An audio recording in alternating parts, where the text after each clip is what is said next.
चॅनलमध्ये आपलं सर्वांचे स्वागत आहे।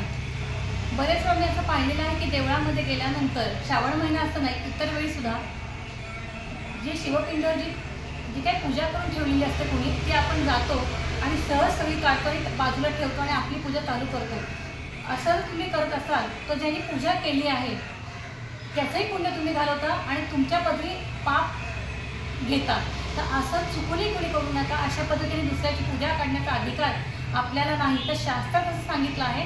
तर आता ही वरती जी पूजा केलेली आहे जर मला नवीन पूजा करायची आहे तर त्यासाठी आपल्याला एकच गोष्ट करायची आहे, हातामध्ये जल घ्यायचं आहे, शिवाला सांगायचं आहे की मला तुझी पूजा करायची आहे तर मी आधीची ही पूजा काढू इच्छितो। तर हे देवा यासाठी तुझी सहमती असावी आणि हे पाणी शिवावर दोनदा अर्पण करायचं आहे। शिवार्पणमस्तु शिवार्पणमस्तु असं केल्यानंतरच आपण दुसऱ्याची पूजा काढून आपली पूजा करू शकतो।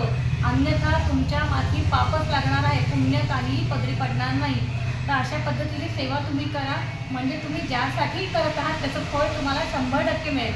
तर असेच नवनवीन दैवी तोडगे जाणून घेण्यासाठी चॅनलला सबस्क्राईब करा। श्री स्वामी समर्थ। जय जय स्वामी समर्थ।